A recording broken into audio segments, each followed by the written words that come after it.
Here are 50 random facts about Squad Busters. The wizard atop the Plaza Tower is called Mr. S. They actually looked entirely different in the 2023 betas, but it recently changed to appear like Community Manager Paula. It's unknown what the S stands for, but some has speculated that it could be Mr. Supercell, since it's all of the global games combined. There is a secret mini-game in the credits. You may notice all of these icons jumping around. Well, you can tap on those and it will keep track of your score. To my knowledge, no one has found a secret ending or anything like that, but pretty cool. The reroll dice has symbols for different Supercell games, the Brawl Stars star on the left, Clash Royale crown on the right, and the Boom Beach nuke on the top. These symbols are also on the backgrounds of various screens where you can see even more game symbols that are not visible in the dice. A lot of characters used to have voice lines when they spawned.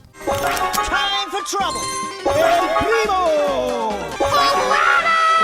But for whatever reason, it was decided to not include them in the final version. The training area where you test characters also changes as you progress through the worlds. Before launch in the 2023 betas, characters had skins you could obtain. It's unknown if they will ever return, but it could have been pulled to avoid confusion with what characters you are fighting, which is already a task by itself. Speaking of skins though, in a deleted skin for Nita, she is posing in a pretty familiar way. Turns out it's a reference to Super Mario Bros. 3 in how Mario is posing in the cover art. Based on old gameplay, it looks like Gem Hunt wasn't supposed to be the only game mode. There was a duo mode that we never got to see in action because it was locked throughout the betas.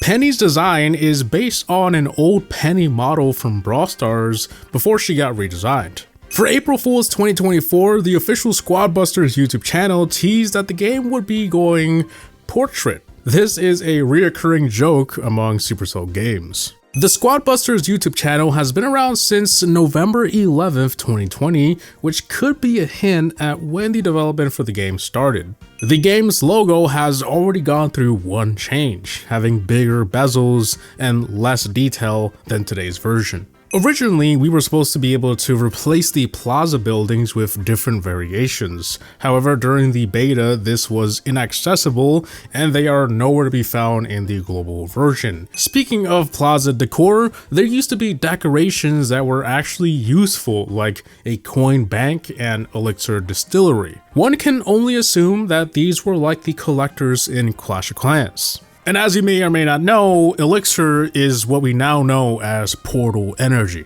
In the Squad Up commercial, Shelly says a line, "There's no time to explain. I am butt naked," which is referencing the launch commercial of Brawl Stars from 2018 with the title that says "No time to explain." Shelly also says the line in the video. No time to explain. The win streak flame turns purple when the streak is over 50. The Uncaged Goblin monster is a reference to the fact that in Clash Royale, that goblin is, well, in a cage. The plaza chests follow a cycle of 16 chests. That means that what you get can be predicted by looking at the contents of the chest and matching it up to where you are in the cycle. The Barbarian statue and Spike statue were originally permanent statues in the plaza before plaza upgrades were even a thing. The bomb spell can destroy trees. El Tigre is inspired by a exclusive skin in Brawl Stars with the same name. Similarly, there used to be an old skin called Beast that was also inspired by another Brawl Stars skin, El Rudo Primo. The field of view seems to be higher on phones than on tablets, which is weird because it's often the exact opposite in other games. By default, you have a 0.01% chance to pull a mega unit, but only after the first 2 minutes of the game and before the last 30 seconds. Very specific, I know. On a similar note, if you refuse a mega unit, you won't be able to pull another for the next 3 chests. Despite being a new game, Squad Busters has already had 3 different loading screens. There used to be 3 game modifiers that were deleted. Gold monsters, which was probably where monsters were full of gold, rage monsters, which is pretty self-explanatory, and monster swarm, which I actually have no idea, but I'm going to assume that there was way more monsters in the map. Using a fusion or epic key decreases your odds of pulling a mega unit from a chest. This is to decrease the chances of anyone being too OP. If you click on the names of players in a results screen from the replays, you can add some as friends. I say some because it seems some of them are bots or players with friend requests off, so tapping on them will do absolutely nothing. The number of characters in an info screen shows how much of that current level you have. The Chess Menace has the highest HP of any monster at 25,000 HP. Still, not as high as your mom. Fusions are stronger versions of characters that automatically occur when collecting 3 of them. On average, they give 250% more HP and do 105% more damage. A shining character in the plaza will give you gold. Now that we're in the plaza though, every now and then you'll see characters speaking. You may have noticed that the goblin looks like he's speaking gibberish. Well, he's actually speaking backwards. You can make sense of it by reading it backwards. The only word he doesn't say backwards is coins, because why wouldn't he know the word coins? You can spin the monsters in their bio in the book screen. I don't know why you would want to know that, but I found it to be rather fun.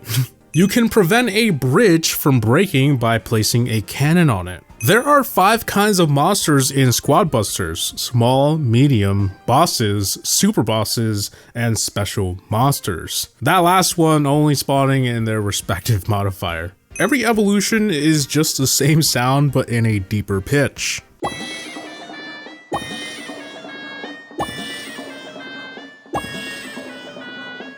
You can have more than 1 mega in your squad. Squad Busters isn't the only Supercell game to have squad mechanics where they automatically attack groups and you take mobs out to grow the squad. Another game called Flood Rush that was discontinued had a very similar system, the only difference being that it was tapped to walk and they kept attacking while moving. Also, in that game, you could add to your squad so long as you had the mana for it. If the game is started while music is playing, the game's music will not play. All you gotta do is make sure that you force quit the game for this to work. The training area has a time limit. Shelly with the chicken on the Creator Boost tab is referencing the fact that Shelly originally had a pet chicken ability before Brawl Stars officially came out. Squad Busters is the first Supercell game with no gem or diamond currency. It's actually quite fascinating. Speaking of currencies, there used to be more of them in the game, like elixir, gems, unlock orbs, and style tickets. Some of them have been renamed and redesigned, while others were completely removed. It might be hard to miss, but when you take out a player, they drop a chess key, which is what makes the next chest free.